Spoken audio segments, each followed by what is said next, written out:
Hi, everybody. This is Mark Lowry, and this is the Mark Lowry Show number 49. 49. I skipped that one.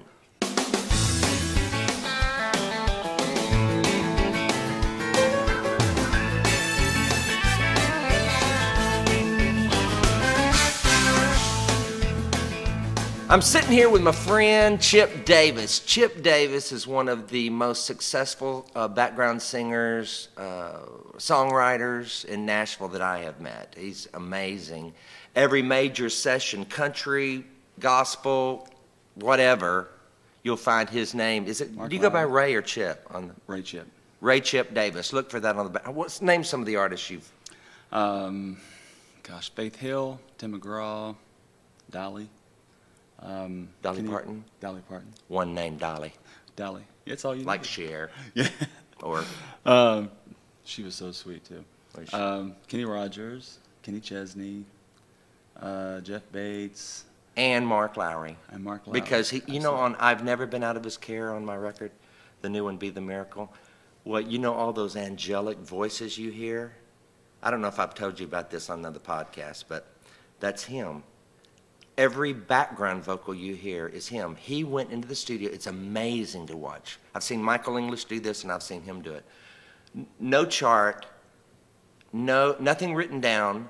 He goes in, and he'll lay one vocal down. He can hear what he wants to do, and then he goes and lays. It took 12 tracks, laid one on top of the other, and then all of a sudden you've got angels singing. Now, how does that happen? Well, actually, Paul's string parts really helped. Paul Johnson. Paul had done these incredible strings, and of course, having Susan Ashton was a bit inspiring. And you know. Oh. Well, listen, I want to know, what's your favorite song you've ever written? Oh, gosh, he's written Lord. so many. No. He's prolific. He's like Gloria. I know your Gaither. favorite. He's like Gloria Gaither. Literally, they can hock a leg and... You know a song. And there's a song. I have to get up in the stirrups and push him out because it's painful But for you me. push out those big songs. I'm still waiting for that one. I am too. But he's also a guy who's on a journey just like the rest of us. And tell him a little bit about your background. You were raised in church. I was raised, my dad was a pastor, and my mom was a choir director, and I was a rebel. This was a really fundamentalist kind of church. We grew up with no television and no movies and no dancing. And, it's kind of confusing because my mother's people were all Pentecostal, but then when she married my dad, my dad was kind of involved with the church that had left the Anderson church, which was more... Anderson Church of God? Yeah, like Bill Gaither. But they had left the Anderson. They call it the Anderson movement because it's progressive. And I found out they used to preach on the Anderson Church, and I was so amazed when I actually first went to Alexandria for the first time to work on one of the Gaither videos. And it was seeing the signs for Anderson. It was like things going through my head. It's like, oh my God, this place exists, because you hear all this. They used to preach that our church used to be, the Anderson Church of God used to be, like on fire for God, and then they got worldly, and because they were so into the rules. Your church. In our church, yeah. Yes. And so Anderson was kind of like just a phrase for me until I actually saw it, and then I actually went to the town and looked at the college and everything because I'd heard so much about it. And of course, my dad has since actually went back to Anderson and is an ordained Anderson pastor and has really grown by leaps and bounds. Got rid of a lot of the legalism, and it's kind of more into. My dad told me, I knew he'd seen some light one time several years ago. He told me, he said, the happiest day of my life, son. And I was like, what's that? He said, the day that the good Lord told me, Raymond, I did not put you on the planet to be the sheriff. Take care of yourself. And I was like, oh my gosh, it's something's gotten through, Yeah. So. When you grow up like that, you kind of have to find your own way. Something always about it, even when I played in nightclubs for 15, 16 years, and I wrote gospel songs, and I wouldn't even share them with other than with my family, because I knew they would understand, because I felt like this unworthy like I shouldn't be writing this and I shouldn't. You know what I mean? Yeah. It's kind of hard to explain when you grow up with that Because kind you of. thought that was That what was a Christian really is, yes. and you were just not all that. And I kind of knew that wasn't what a Christian was. I wasn't sure what a Christian was, and I'm still not sure sometimes.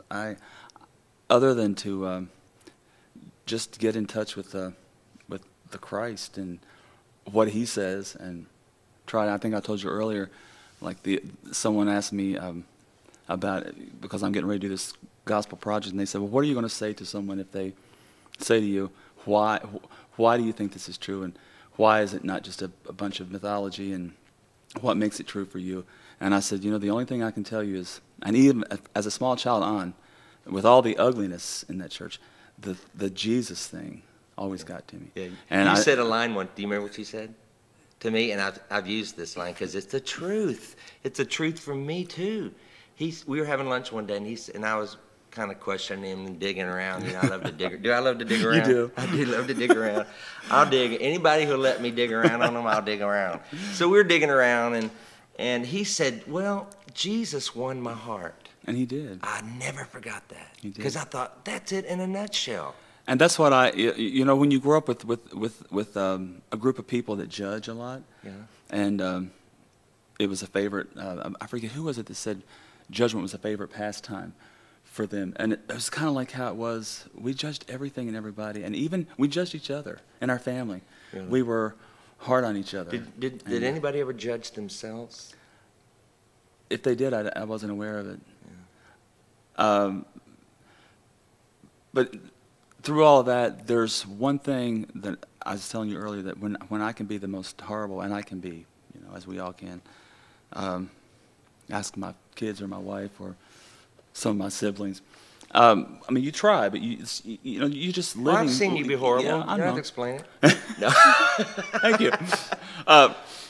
You have seen me pretty bad sometimes, but You've seen me too. But it's like if I can stop, if I can just stop for a second and get into the light of Christ, it changes my reactions. It changes who I am. It changes what I say. Right. It changes everything about you. I can't explain that. I can't. I really don't understand it, and it's frustrating because I want to understand it. I want to. Yeah. I want answers. I don't. I still have more questions. But I love questions. Yeah, because the thing is, if He told you, these questions, you say, "I want answers." I really believe that if He told us, we wouldn't get it.